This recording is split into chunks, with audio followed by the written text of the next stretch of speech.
But I gotta be honest, I actually really enjoyed this movie. I thought it was a solid thriller. It was a nice little blend of like the storytelling techniques of something like Searching with some of the sci-fi elements of Minority Report, with a lead actor that I really enjoy, Chris Pratt, even though it seems like everybody else in the world has turned on him completely.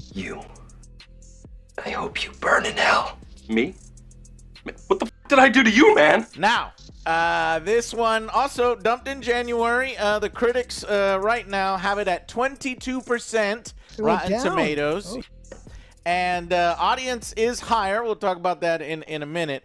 In fact, a much higher. Last year, the world was plagued by what is potentially the worst film ever made. War of the Worlds starring Ice Cube. And what if I told you the producer of that abomination, that affront to God, just directed a new film for Amazon called Mercy? So Mercy is what Uncle Jesse asked people to have for 8 years of Full House. I haven't pieced it together by now, this AI thriller that does half feel like it was written by AI. I do think that the basic premise with the AI has too many things in it that are really frustrating, where the rules make absolutely no sense if this is supposed to be a just court, and there's no possible way to collect enough information to have a proper probability of this person having done it in the time frame of the story. Holy was the writing dank as hell. I mean, firstly, there are moments during this trial Chris Pratt was going through where the testimony he provided could have either proved him 100% guilty or 100% innocent way before that 90-minute timer was over. In other words, there were so many plot holes. And speaking of plot, why is it so predictable? I bet the story was written by AI and someone took that AI script, fed it through AI again, and said to rewrite it but make it more suspenseful. A Chris Pratt sci-fi thriller that I don't really want to compare to War of the Worlds, but man, this film is not making it easy for me. Want to watch a movie where the protagonist spends 95% of the runtime sitting in a chair watching other characters do all the work in a bunch of screens? Well then, this is the film for you. By January 29th, the damage was already done, and just 6 days after its release, Mercy wasn't being talked about for its story, its cast, or even its ambition. Critics had dragged it through the mud with an almost unified sense of disappointment. And now, after experiencing the cinema that is the style of Timur Bekmambetov, I can tell you with confidence, this guy's got it.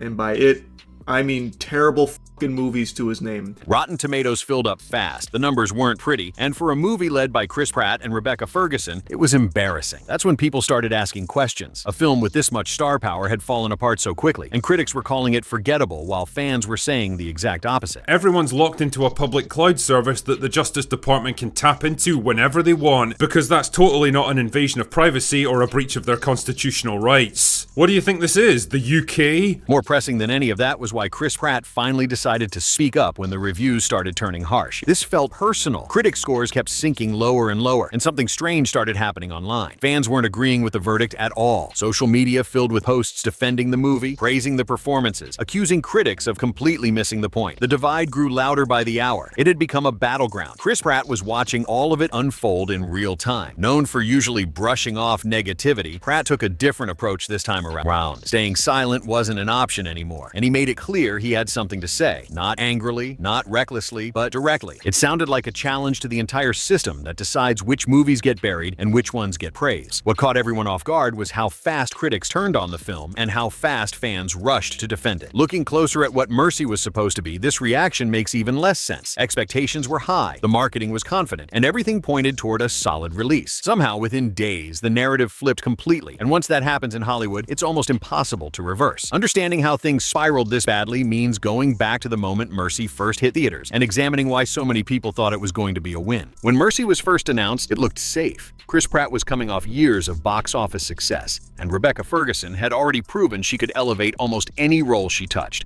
On paper, this movie had everything going for it. The premise sounded intense and serious, a clear shift away from lightweight blockbuster energy towards something darker and more emotional. Fans were curious to see Pratt step further into dramatic territory, and Ferguson's involvement instantly raised expectations. It was positioned as something that mattered. Early promotion leaned into that idea hard. Trailers highlighted tension instead of jokes, and the marketing focused on moral conflict, emotional weight, and high-stakes decisions. Obviously, the film wanted to be taken seriously, and for a while people were buying into it. Online discussions were cautiously optimistic, not overhyped, but hopeful. That's what made the release feel so confusing.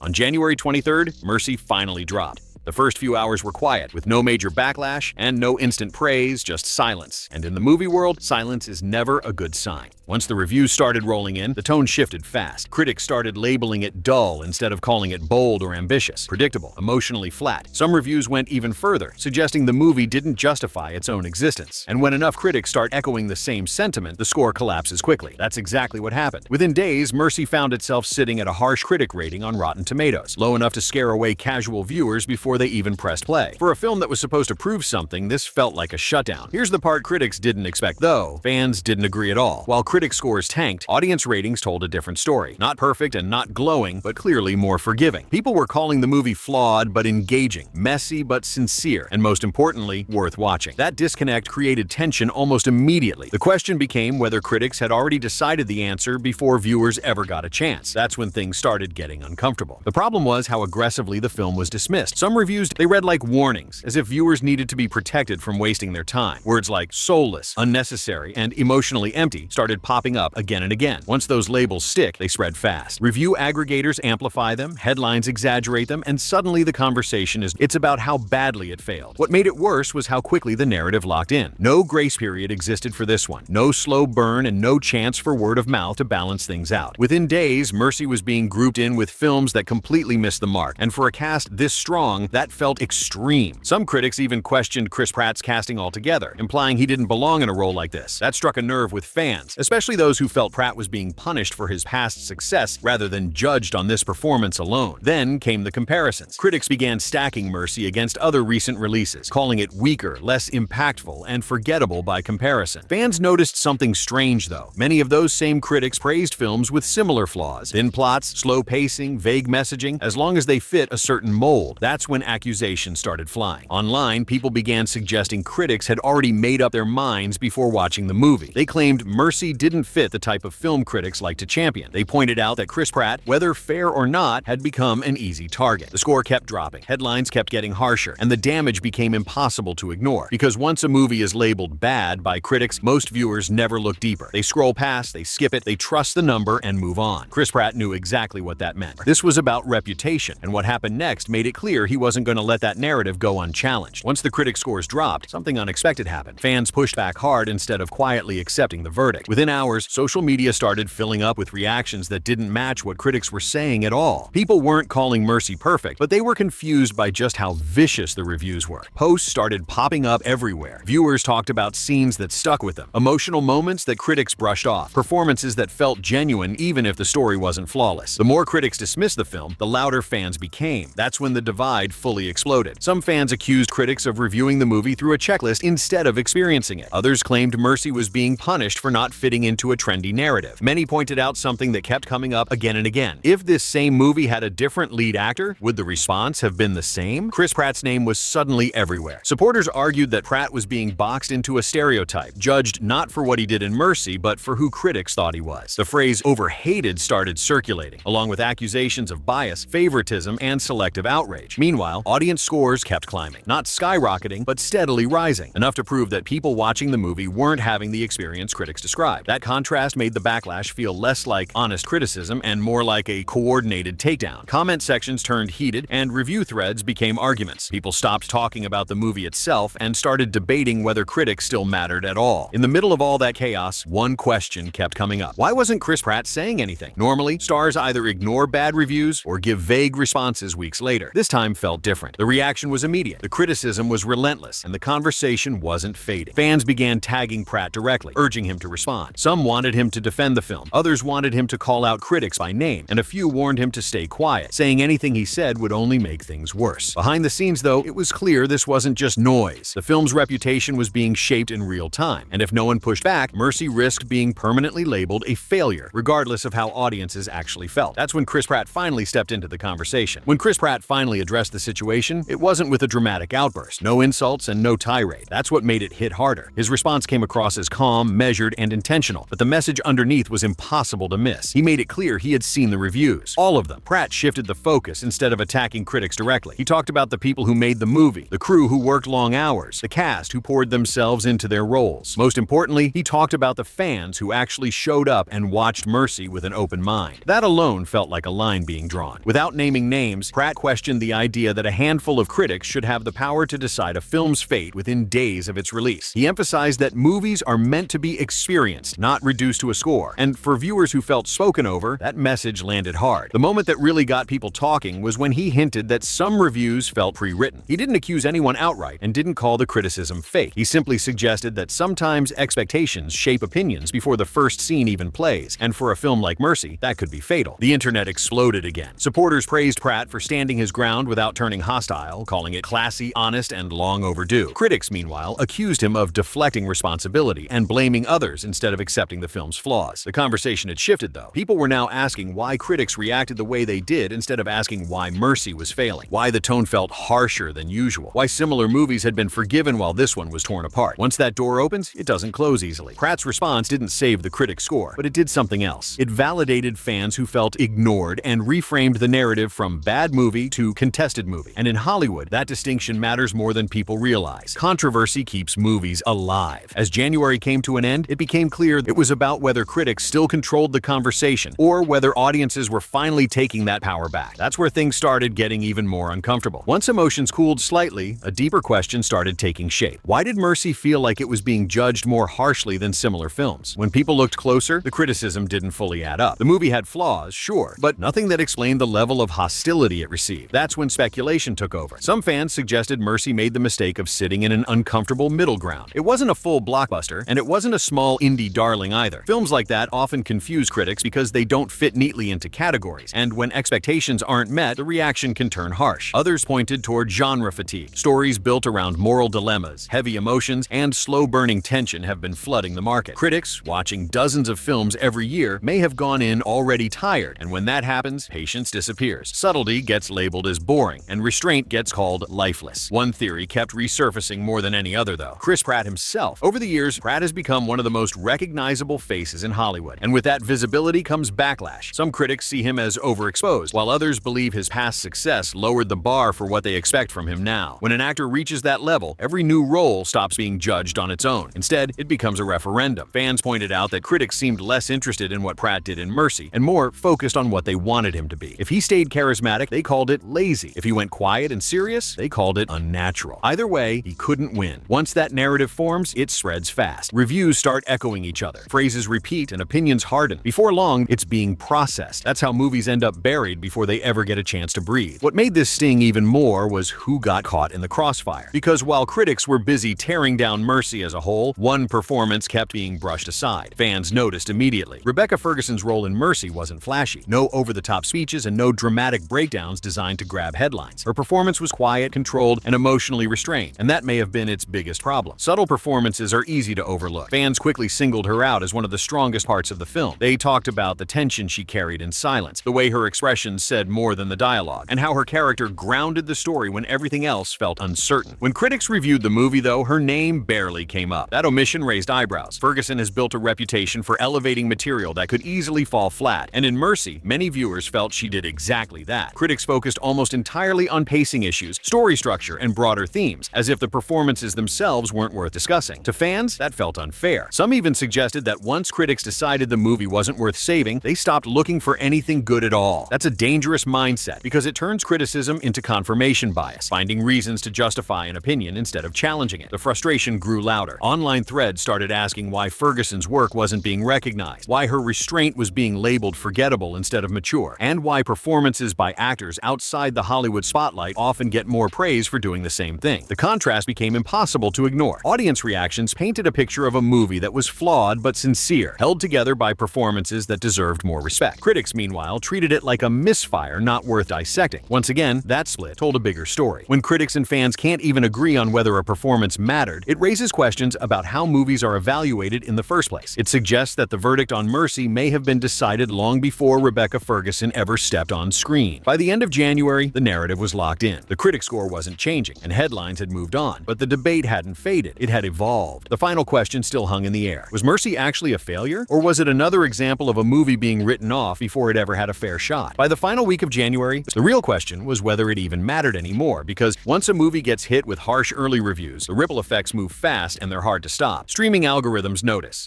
Theater schedules shift. Casual viewers hesitate. For many people, a low critic score is enough to end curiosity instantly. They don't read deeper, they don't don't check audience reactions. They just move on to the next thing. That's exactly how movies disappear without ever truly being seen. Mercy didn't vanish quietly though. Despite the negative press, fans kept talking. Discussions continued days after release. Viewers recommended it to friends, arguing it deserved a chance. And some even said the backlash made them more curious, not less. That kind of resistance matters more than studios like to admit. Controversy keeps a film alive. Every debate about critics versus fans brought Mercy back into the spotlight. Every argument over Chris Pratt's response reignited interest. Every post defending Rebecca Ferguson's performance reminded people that the movie had more going on than the headlines suggested. Still, recovery in Hollywood is rare. Once critics label a film a disappointment, that reputation tends to stick regardless of whether it's fair. The score becomes a permanent stamp. Future conversations reference it, and the movie's legacy gets defined by a number instead of an experience. That's the part that bothered fans the most. They just wanted it judged honestly, scene by scene, performance by performance, not written off because it didn't fit a preferred narrative or expectation. That's why Chris Pratt's reaction mattered. Even if Mercy never fully recovers commercially, the debate surrounding it exposed something deeper. It showed how fragile a movie's fate can be and how quickly opinion can harden into fact. By January 29th, it had become a symbol of a much bigger problem. That leads to the question no one can seem to answer. At the center of all this noise sits a simple but uncomfortable truth. They're judged by numbers, trends, and narratives that form almost instantly, and once those narratives lock in, changing them becomes nearly impossible. Mercy walked straight into that reality. Critics saw a film that didn't meet their expectations and moved on quickly. Fans saw something worth defending and refused to let it go quietly. Chris Pratt found himself standing between those two worlds, questioning whether one group should have so much power over how stories are remembered. That tension isn't going away. Every year, more films face the same fate. Strong audience reactions get buried under weak critic scores. Performances get overlooked because the movie around them was deemed unworthy. Actors get judged not for the work they did, but for the reputation they carry. Mercy just happened to expose it at the right moment. Chris Pratt confronting the backlash did something more important. It reminded people that movies aren't meant to be agreed upon unanimously. They're meant to be experienced, debated, and interpreted differently by everyone who watches them. Maybe that's why the film struck such a nerve. In a world where opinions are decided in hours and reputations collapse in days, Mercy asked viewers to slow down and decide for themselves, to look past the score, question the loudest voices, and trust their own reactions. In the end, the irony couldn't be ignored. A movie called Mercy received none from critics but plenty from the audience it was made for. Maybe that's the real story here. Whether we've forgotten that art doesn't need permission to matter. The next time a movie gets written off overnight, the question it should be who decided it didn't deserve mercy.